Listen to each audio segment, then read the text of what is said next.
students became popular. And it in fact became mandatory during the time of Aurangzeb with the Fatwa Alamgariya that came up, and it was a mandatory thing applied to everyone. When the colonial rulers came in, then they tried to translate the Dharma Shastras, Dharma Sutras, and also this, and tried to make it a personal law. So somewhere the entire system of jurisprudence we had was broken, with first with the Islamic rule and then with the colonial rule, and now we have adopted the English common law system, which even if we try to read the judgments today, doesn't make too much sense. So that is how far we have come from where we are. There is one more very interesting essay in the book called The Idea of Justice in the Tribes of Manipur. So why I find this very interesting is because when we look at the tribal communities, they still have the customary laws working in most of the Schedule 5 areas of the country. They still have, and so it is a way to look into the past and see how actually things were running, because they have not yet been so much influenced by the post-colonial state and the colonial times. Right? So very interesting, philosophically, what would be the difference between the customary laws and the current common law system that we are following? There is in the current system, there's something called a philosophy of retribution. So you are seen as there are two people fighting a case, somebody wins, somebody loses, and the one who loses has to be punished and jailed, right? While, for example, the customary law or the traditional system that we had in our community was more to bring about an harmony and heal the community. We don't think of it like that today, right? It is more of people litigating in court. That's a very interesting idea. And then how these ideas of right and wrong were not published in a book and given to us, right? It was evolved. So the ideas of right and wrong through the stories around the fireplace in the kitchen was what I was reading, and different ways from childhood. People will understand what is right and wrong. This sense is lost today. What is justice? What is right? What is wrong? The participatory nature of the courts. It's a very interesting idea, and I'm personally very fascinated by it, because when we see these huge pending cases coming to our courts, what we can learn from this is perhaps if we had this village courts and the decentralized courts still running, possibly they could absorb a lot of these simple disputes that come in. We are not thinking of reducing demand on our current judicial system. We are trying to somehow solve what is coming to court. But these courts have been functional, and a lot of them are still very alive. It is about time that we go and study these courts and see how we can revive those institutions and give them a formal legal backing. That would help us in really declogging the system today. So the solutions are right in front of us. It's up to us as scholars to take this up and do further research, and I'm glad that the book had something on this. On the way forward, what I feel and what I have limited understanding of these things is that what is primarily missing and has been spoken here as well is the focus on the Jnana Shakti. We say there are three Shaktis, right? Ishta Shakti, Jnana Shakti, and Kriya Shakti that are running this creation. We need that scholarship, and Sanjeev Sanyal ji also mentioned this. You cannot have a counter narrative without going into the research. It cannot be only a criticism. We have to develop our own theories of the Indic polity, the Indic thought, and there's about time we started investing on this. And at Ashram, that is what is our focus. That how can we revive? And as Shukla ji mentioned, using the Indic knowledge systems, can that become a foundation for our curriculum, for our pedagogy, for our textbooks? So the entire way we look at our nation is from the pure Bharatiya Darshan, and can we evolve a new system of education itself? And that's where I think the transformation will start to happen. And we are focused on this mission and would want to work with any other like-minded scholars in making this happen. Thank you. Thank you. Thank you, Suryaji, for your wonderful views on Indic jurisprudence and also suggesting some ways how to improve our efficacy of the legal system. Thank you very much. And now I would like to invite Dr. Sachidanand Joshi, next speaker.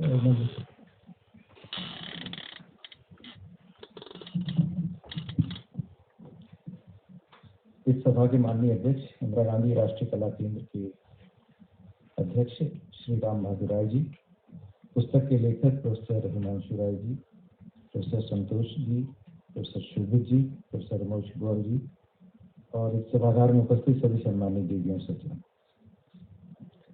सबसे पहले तो मैं हिमांशु राय जी को इतनी महत्वपूर्ण पुस्तक के लिए बधाई देता हूँ क्योंकि जैसा कि मेरे पूर्व में भी सभी वक्ताओं ने कहा है, ये एक बहुत सामयिक किताब है। सामयिक इसलिए है कि पूरे विश्व के सामने जिस तरह की छवि इस वक्त भारत की है, या जिस तरह की छवि भारत की होना चाहिए, उसके लिए ऐसी पुस्तकों की बहुत अधिक आवश्यकता है। क्योंकि जब कभी भी हम बौद्धिक क्षेत्र में, इंटेलेक्चुअल बैटल फील्ड में जब कभी भी हम लोग युद्ध करते हैं, तो हमारे जो अस्त्र शस्त्र होते हैं वो इस तरह की टेक्स्ट, इस तरह की किताबें ही होती हैं। तो उस तरह की इंटेलेक्चुअल वारफेयर के लिए जिस तरह की सामग्री की रसद की आवश्यकता है, वो रसद ये किताब हमें उपलब्ध कराती है।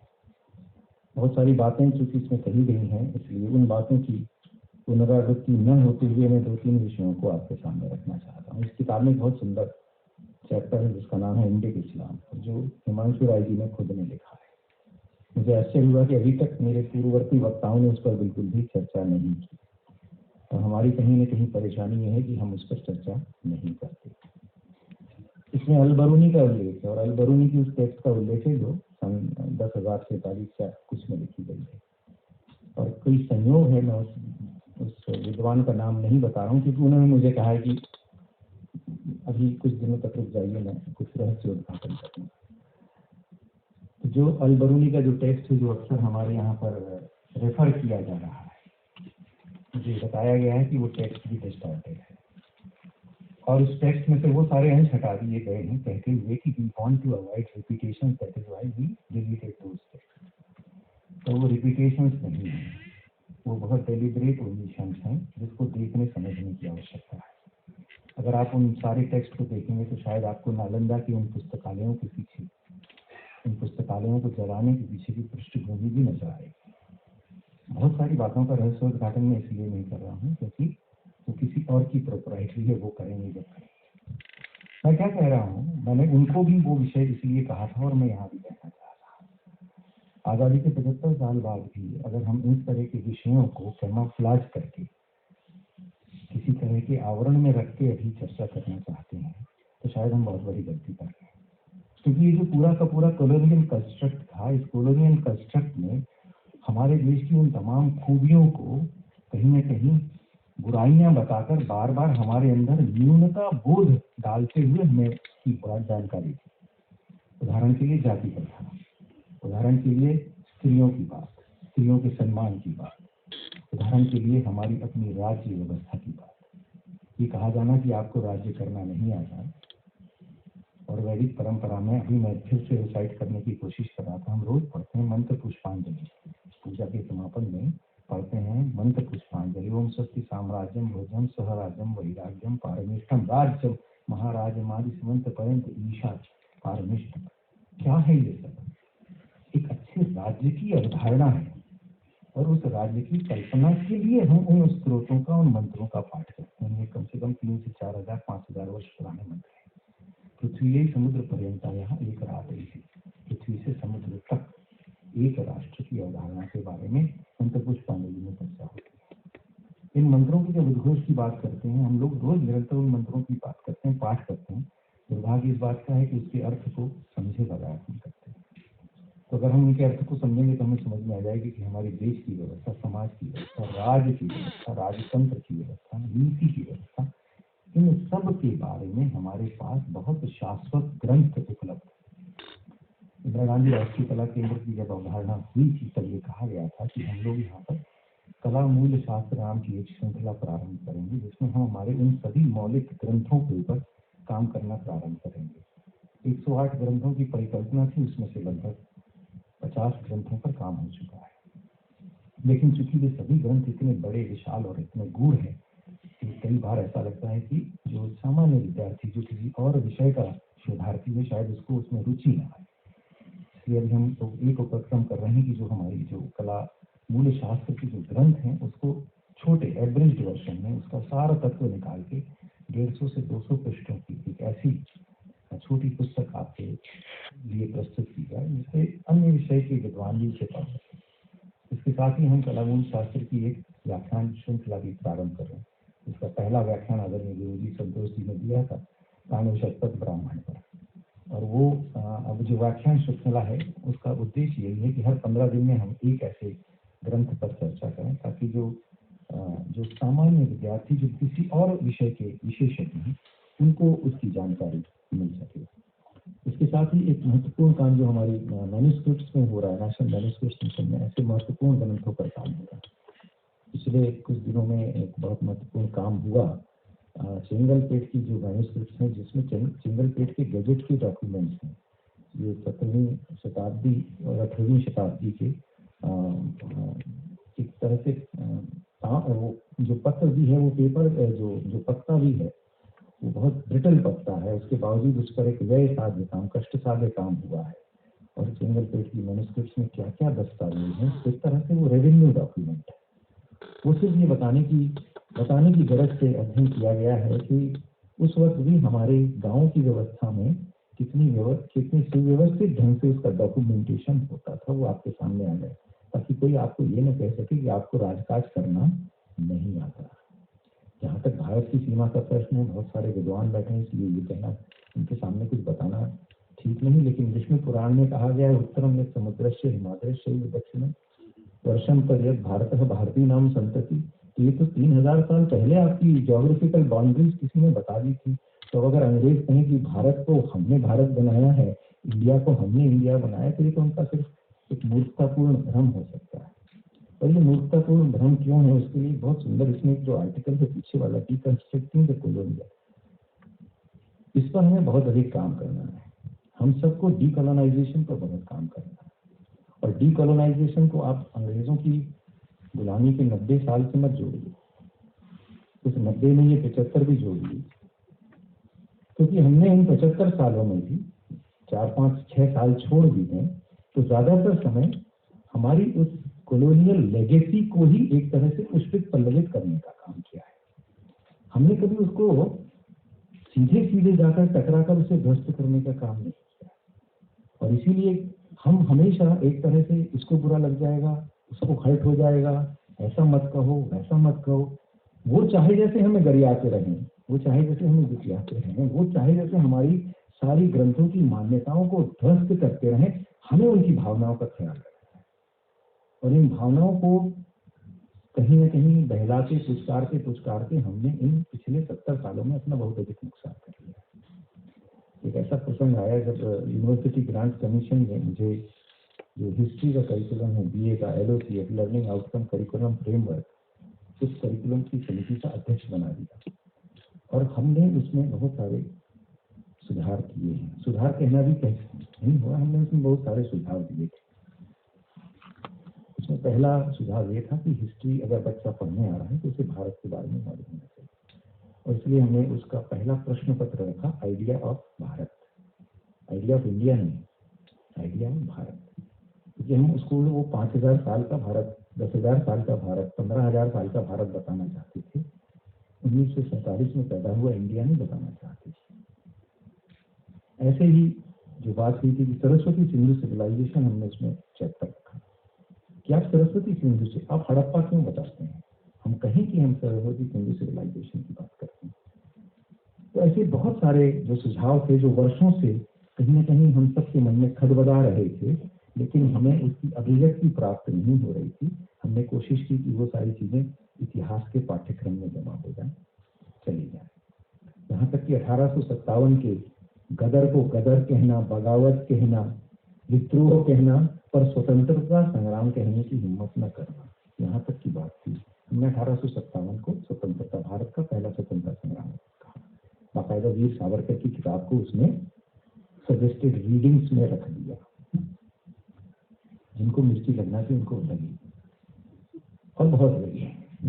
लेकिन दिक्कत इस बात की हुई कि उनके पास विरोध करने के लिए कोई जगह नहीं थी, क्योंकि सारी चीजें इतनी तथ्यपरक ढंग से कही गई थी कि आप विरोध नहीं कर सकते। जैसे मिडिवल पीरियड की अवधारणा, तो भारत की जो इतिहास का जो मध्यकाल पढ़ाया जाता है उसमें सिर्फ 1 या 2 सल्तनतें पढ़ाते ही उसको बंद कर दिया जाता है। भारत के और राजाओं के बारे में बताया नहीं जाता, विजयनगर साम्राज्य के बारे में नहीं बताया जाता, चोलों के वैभव के बारे में नहीं बताया जाता।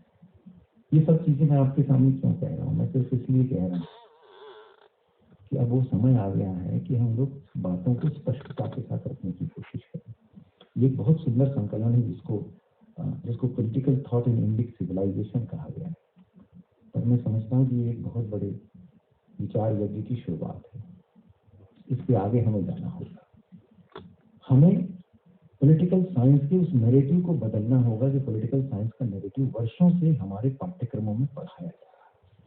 शायद हो सकता है कि ये पुस्तक उस नैरेटिव को बदलने की पहली कवायद है। कहीं न कहीं आधार पत्र हो, जैसा हम कहते हैं बड़े शोध कार्य का ये आधार पत्र बनता है। तो ये उस आधार पत्र की शुरुआत हो जिससे ये साबित हो जाए कि भारत में जो वर्षों पुरानी, अब India is a democracy, it's the world's biggest democracy, और कई लोग कहते हैं कि ये यंगेस्ट डेमोक्रेसी भी है। आप क्यों नहीं जानते कि भारत की डेमोक्रेसी विश्व की सबसे पुरातन परंपराओं में से एक है। भारत की लोकतांत्रिक पद्धतियां विश्व की पुरातन लोकतांत्रिक पद्धतियों में से एक है। तो वो बताने के लिए कब और कौन कैसे हमारे ग्रंथ आगे आएंगे, कैसे हमारे संदर्भ आगे आएंगे, उन संदर्भों को एकत्रित करना किसका काम है, कैसे हम इसकी शुरुआत करें, इस बारे में सोचना होगा। चाणक्य के अर्थशास्त्र की बात की है। हमारे यहाँ बोखरे साहब की किताबें जिन्होंने पढ़ी होगी हिंदू इकोनॉमिक्स, तो वो जानेंगे कि हमारी जो भारत की जो आर्थिक तंत्र की जो परंपरा है वो कितनी प्राचीन है। उस शास्त्र परंपरा में कितने महत्वपूर्ण ग्रंथ हैं जो भारत के अर्थशास्त्र पर लिखे हैं, पर उन सारे ग्रंथों को दरकिनार करके कहीं ना कहीं हमने रख दिया और हमको उनको पढ़ना तो पड़ेगा। आप विल डुरांट की किताब पढ़ें जो केस फॉर इंडिया, तो उसमें जो संदर्भ वो भारत के बारे में देते हैं और कहते हैं कि हम सबको भारत की भूमि के सामने नमन करना चाहिए, हम सारे यूरोपियन और अमेरिकन को, क्योंकि यही हमारे सिविलाइजेशन की जननी है। इन्होंने हमें भाषा सिखाई, इन्होंने हमें संस्कृति सिखाई, इन्होंने हमें संस्कार सिखाए। हम कभी भी महापुरुषों के लिए किसी भूमि की तरफ देखते हैं तो हमें भारत भूमि की तरफ देखना होता है। ऐसे हमारे इतिहास की जो पृष्ठभूमि है, ऐसे हमारे अस्तित्व की जो पृष्ठभूमि है, उन सारी बातों को कहीं न कहीं इस किताब में अलग अलग निबंधों के माध्यम से टटोलने का प्रयास किया गया। जब इसमें बात होती है हिंदू की, तो हिंदुत्व की बात होती है, हिंदुइज्म की बात होती है, हिंदू क्या कहलाते हैं उनकी बात होती है।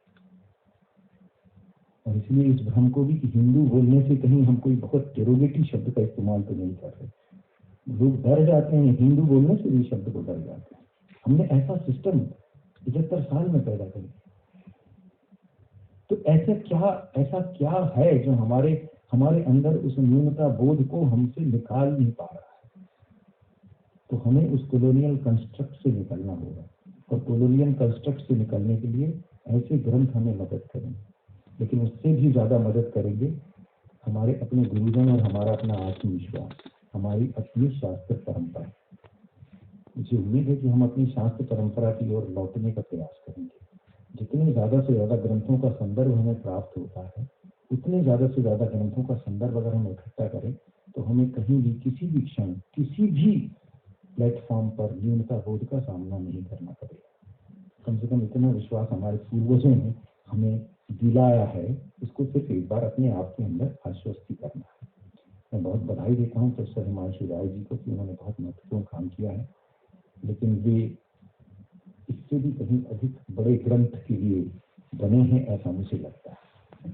तो मेरा उनसे अनुरोध होगा कि इसे सिर्फ एक बहुत बड़े ग्रंथ की पूर्व पीठिका मानते थे, एक ऐसा मानक ग्रंथ उनके माध्यम से, उनके विद्यार्थियों के माध्यम से, शोधकर्ताओं के माध्यम से आ जाए, जो भारत की प्राचीन पॉलिटिकल नैरेटिव को वर्तमान परिप्रेक्ष्य में एक बार फिर से स्थापित कर सके। बहुत बहुत धन्यवाद। धन्यवाद सर, आप बहुत ही सरल और अच्छे ढंग के साथ अपनी बात को रखते हैं। बहुत अच्छा लगता है, बहुत सुनना अच्छा लगता है। बहुत बहुत धन्यवाद आपका। इस तरह की विषय पर पिछले 2 महीने में ये हमारी तीसरी पुस्तक परिचर्चा है। हमने एक इंडिया दैट इज भारत पर किया और revisiting education heritage of India पर भी लास्ट वीक हम लोगों ने डिस्कशन किया। और बहुत सारे महत्वपूर्ण speaker including professor Kapil Kapoor, बहुत सारे लोगों ने बहुत सारी चीजें। तो ये सारी रिकॉर्डिंग्स हमारी YouTube channel, IGMC YouTube channel पर भी अवेलेबल है। तो आप लोग जो यहाँ पर नहीं सुन पाते उनको भी आप रेफर कर सकते हैं। अब मैं अनुरोध करूँगा हमारे आज के अध्यक्ष आदरणीय श्री राम बहादुर राय जी को अपना अध्यक्षीय भाषण संबोधन के लिए।